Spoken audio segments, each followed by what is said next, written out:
Gotovo takšen epohalni dogodek, kot je vojna v Ukrajini, pomeni premik pozornosti na vseh področjih, sploh velikih sistemov, velikih institucij, kot je recimo Evropska unija.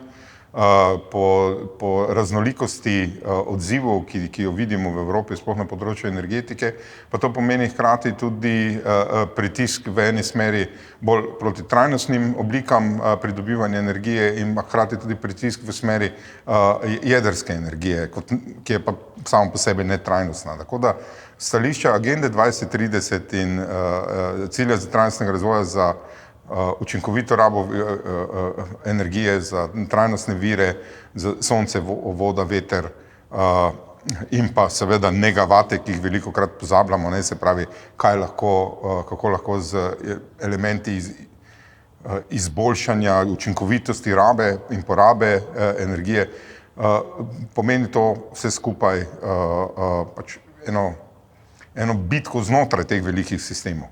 Zdaj, tisto, kar lahko pričakujemo, je, da bodo tisti elementi, ki imajo večjo industrijsko podporo, in tukaj jedrska energija verjetno je taka, bodo pritiskali na vse možne načine, da izkoristijo to situacijo, kar je samo po sebi umevno.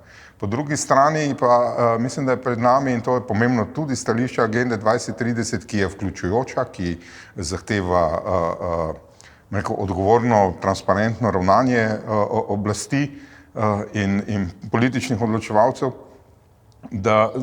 in pa hkrati tudi za civilno družbo pomeni to, da se organiziramo na drugačen način. Se pravi, da trajnostne oblike pridobivanja energije zahtevajo od nas vseh seveda angažma v tem smislu, da jih podpremo. Se pravi, če na eni strani jedrsko energijo podpira industrijski kompleks, je tukaj potrebna podpora ljudi, skupnosti, lokalnih skupnosti, samoorganiziranje.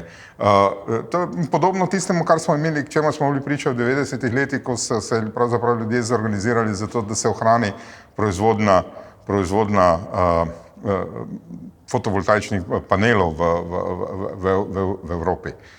Tako da gotovo nekaj tako epohalnega, kot je vojna v Ukrajini, se slika tudi v teh politikah in pristopih v podporo alternativnim načinom pridobivanja energije.